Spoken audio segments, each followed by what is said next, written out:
After my husband died, his children said, "We want the estate, the business, everything." My lawyer begged me to fight. I said, "Give it all to them." Everyone thought I had lost my mind. At the final hearing, I signed the papers. The kids smiled until their lawyer suddenly went pale. The funeral flowers were still fresh when they decided to ruin me. I sat in Floyd's leather chair in his home office, the same chair where he spent years reviewing documents and planning our future.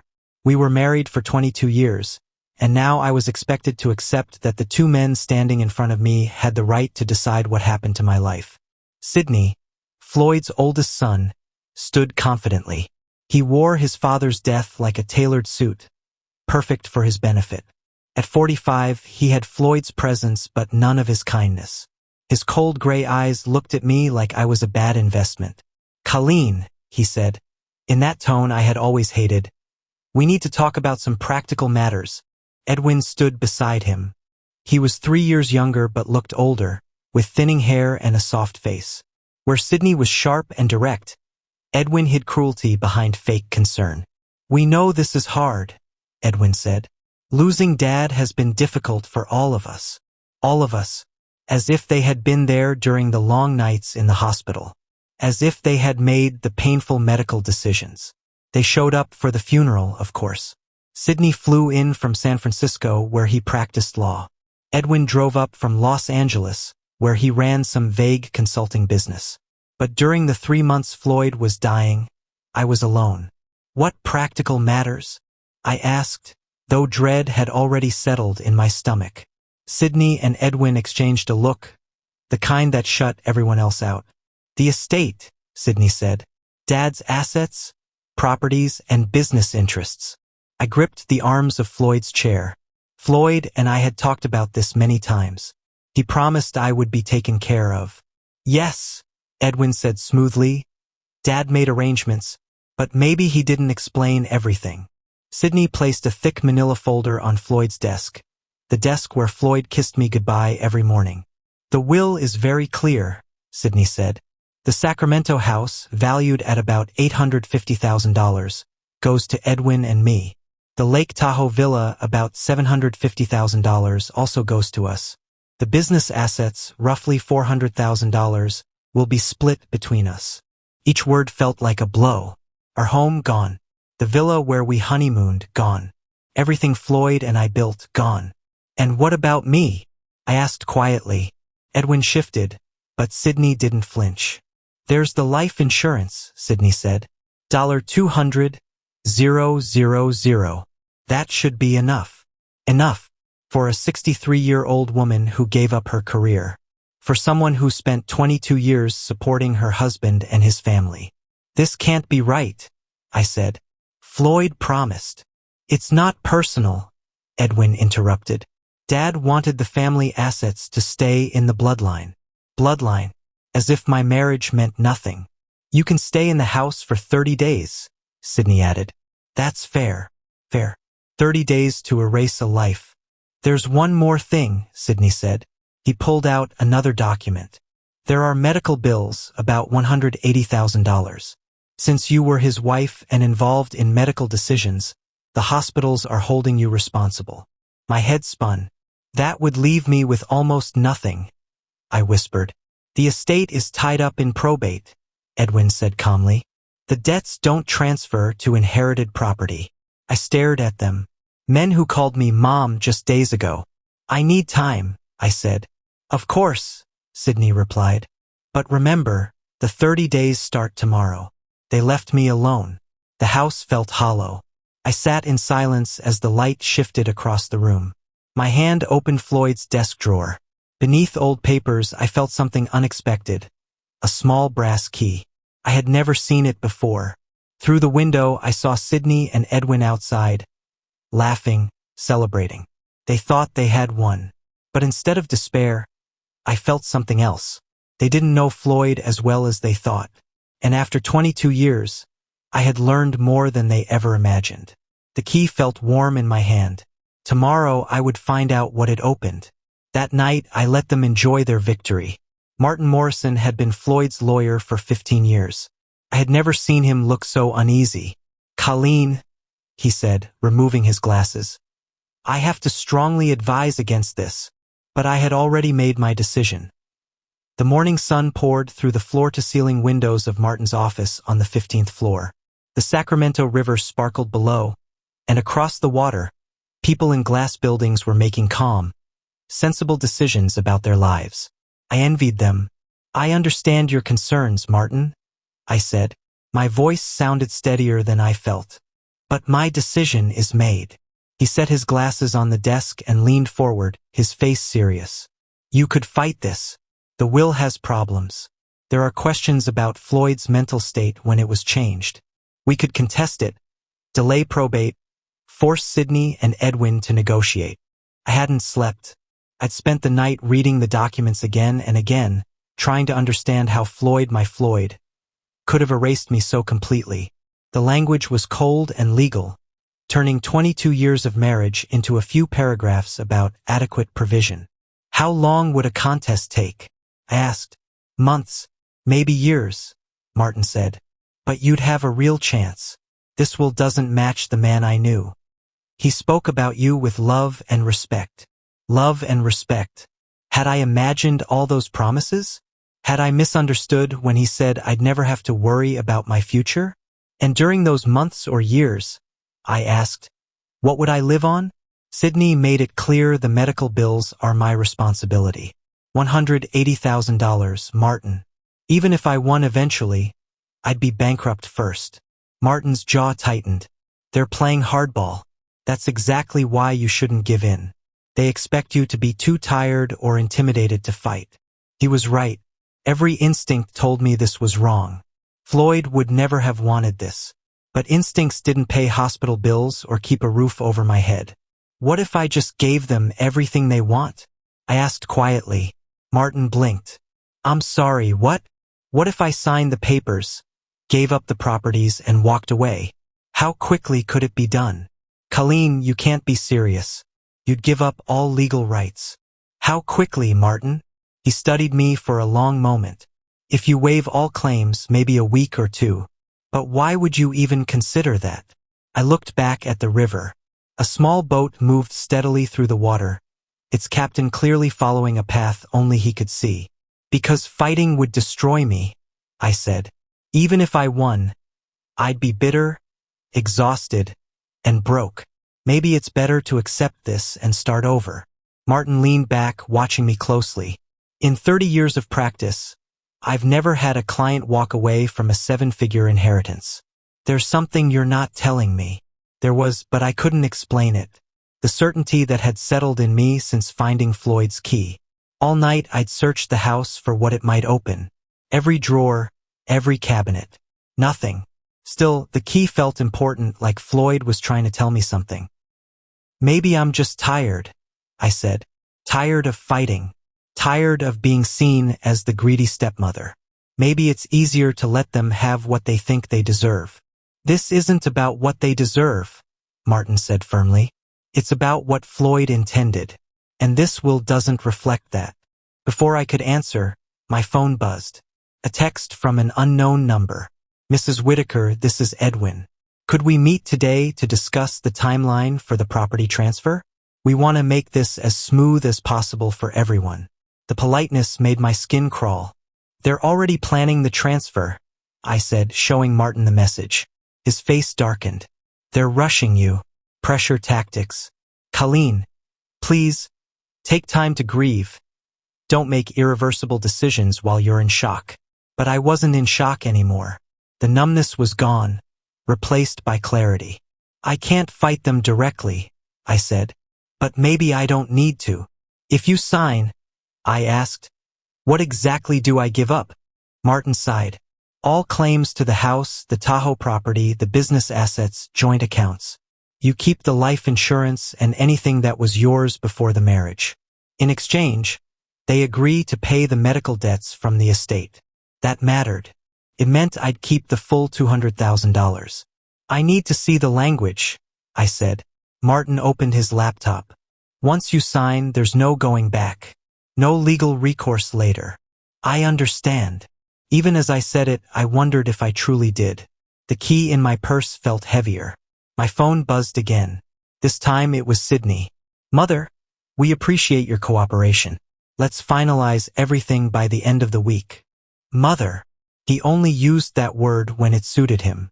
They want it done by the end of the week, I said. Of course they do, Martin replied. They're afraid you'll discover something. That thought had crossed my mind. Sydney was usually cautious. Edwin moved slowly through life. This urgency didn't fit them. Maybe they just want to move on, I said, though I didn't believe it. Or maybe they know something you don't, Martin said. He leaned forward. Please, take 48 hours. Sleep on it. Talk to someone. I almost laughed. Floyd had been my closest friend.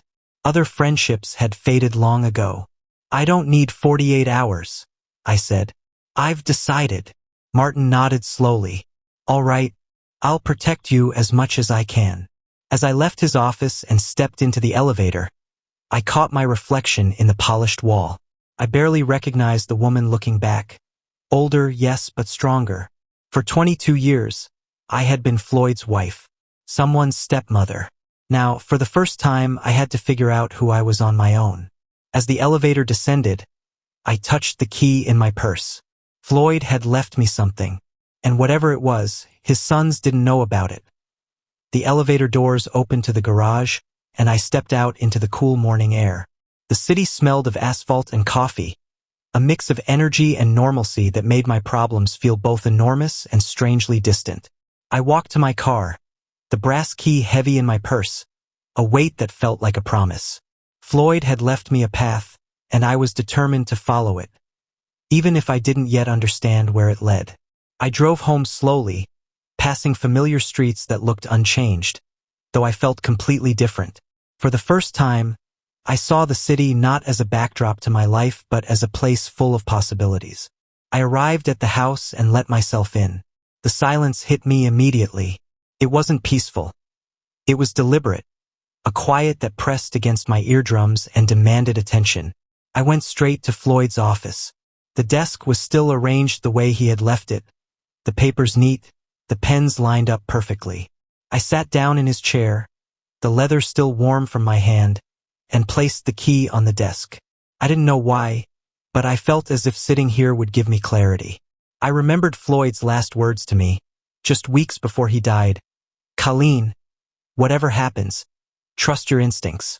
You'll know when the time comes. I had clung to those words through grief, through anger, through disbelief. And now the time had come. I opened the desk drawers one by one, checking every folder, every envelope, every hidden compartment. There were letters from clients, old tax documents, manuals for the business operations, but nothing that seemed to fit the key. I paused, resting my fingers on the brass. Maybe it wasn't meant for something obvious, I thought. Maybe it was more symbolic, a way of telling me to keep looking, to keep going. I didn't notice when the sun shifted completely, casting long shadows across the office. My phone buzzed again, this time another text from Edwin. Mrs. Whitaker, are you coming today to discuss the paperwork? We'd like to finalize things by tomorrow. The sooner we handle this, the smoother it will be. I stared at the screen and felt my resolve harden. I wasn't going to meet them today. I wasn't going to rush. They wanted me scared, cornered, feeling like I had no options. But I did. I had a key. I had time. And I had Floyd's instincts guiding me. I spent the rest of the afternoon going through more of Floyd's personal files, the ones he had kept locked in a cabinet near the back of the office. There were business contracts, tax returns, and finally, a small envelope, plain, unmarked, tucked behind a row of old ledgers. I held my breath as I slid the brass key into the lock of the tiny hidden compartment. It fit perfectly. The click echoed in the office, louder than it should have been. Inside the compartment were 3 items. A letter addressed to me in Floyd's handwriting, a small USB drive, and a faded photograph of Floyd, me, and his parents at a picnic years ago. My hands trembled as I lifted the letter. Colleen, it began. If you're reading this, it means Sydney and Edwin have tried to push you aside. You may feel powerless, but you are not. Everything I have worked for, everything I own was meant to protect you. They think money and property define value, but they are wrong. The USB contains everything you need to ensure your security. Use it wisely. You are stronger than you know. Love, Floyd. I looked at the USB, my pulse quickening. Floyd had planned this. Even in death, he had left a way for me to protect myself. I felt a surge of something I hadn't felt in weeks. Hope. I immediately plugged the drive into my laptop. The screen lit up, and a folder appeared with several documents. Financial statements, detailed accounts of the business, showing the exact value of each property, each investment, and each asset. Contracts and agreements, all legal documents related to the business, with notes from Floyd pointing out clauses that could protect me. Personal wills and amendments. Hidden addendums to the official will that were never filed with the court, clearly outlining Floyd's true intentions. Passwords and access codes to every digital account, including banking, real estate, and company management software. My mind raced. With this information, I could challenge Sydney and Edwin, but more importantly, I could secure my own life without giving up everything. Floyd hadn't abandoned me. He had prepared for this. I spent the next few hours carefully reading through each document, taking notes and planning. The more I read, the more I realized just how much control I actually had. Sydney and Edwin had assumed that their intimidation and familiarity with the business would be enough to scare me. They were wrong. That evening, I set the USB aside and sat in Floyd's chair, looking out over the city lights reflecting on the Sacramento River. For the first time, I felt a sense of strategy, a feeling of power I hadn't realized I could possess. I wasn't helpless. I was not their victim. The next morning, I called Martin. "I've found something," I said, my voice steady. "I think Floyd left me everything I need to secure my position, even if the will says otherwise. I want your help to make sure it's done right." Martin was silent for a moment, then sighed. I had a feeling there was more. Floyd was always careful. "All right, Colleen. Let's plan this. But we have to be precise. One wrong move, and Sydney and Edwin could claim we're tampering with the will." I nodded. "We'll be careful. But this time, I'm not signing anything blindly. I'll fight if I have to, but on my terms." The plan came together quickly. Using the documents and Floyd's notes, Martin drafted legal claims that challenged the distribution of assets in a way that honored Floyd's original intentions. We found loopholes and clauses that Sydney and Edwin hadn't noticed, vulnerabilities in their aggressive push to finalize the estate. 2 weeks later, I met with Sydney and Edwin in the office. This time I was calm, confident. I didn't need to fight for survival anymore. I was fighting for justice. "Colleen," Sydney said, his voice sharp. "We expected the papers signed by now. What's the delay?" I smiled faintly, holding the USB like a talisman. "The delay is on your end," I said. "Turns out Dad left instructions that you weren't aware of. Instructions that matter legally and financially." Edwin's face went pale. Sydney's jaw tightened. I watched as the control they thought they had slipped away. Over the next hour, Martin presented the evidence. Floyd's private amendments, the detailed accounts, and legal notes that clearly outlined his intentions. Sydney and Edwin tried to argue, tried to intimidate, but everything had been anticipated. Every loophole, every contingency, every trick they thought they could use was covered by Floyd's foresight and Martin's strategy. By the end of the meeting, Sydney and Edwin were defeated. Not with anger, not with revenge, but with precision, with law, and with the undeniable truth of Floyd's wishes. I left the office that afternoon feeling lighter than I had in months. I didn't just survive the storm. I had navigated it, guided by the love and cunning of the man I had shared my life with. The city stretched out before me, glittering in the sunset, and I felt free. The brass key still rested in my purse, a reminder that even when life seemed lost, there was always a way forward. Floyd had trusted me, and I had trusted myself. The future was uncertain, yes, but for the first time, I knew I could face it on my own terms. That night, I couldn't sleep. The house was quiet, but not peaceful. Shadows stretched across the rooms, reminders of memories and conversations long past. I sat at Floyd's desk again, the USB plugged into my laptop, reviewing documents I still hadn't fully digested. Each page revealed a little more of Floyd's careful planning. He had always been meticulous, but this was beyond anything I'd imagined. There were spreadsheets showing hidden investments, accounts in trust that neither Sydney nor Edwin had access to. There were letters of instruction for banks, lawyers, and business partners, explicit directions that protected me and ensured the sons could not liquidate or control assets without my knowledge. I realized for the first time that Floyd had never intended to leave me with almost nothing. This was not oversight. It was deliberate, hidden in plain sight. I leaned back, feeling a mix of grief, relief, and determination. For years, I'd been defined by my role as Floyd's wife, by their expectations, by Sydney and Edwin's calculated coldness. Now I saw myself differently. I wasn't a victim. I was a partner to a man who had trusted me completely. And now it was my turn to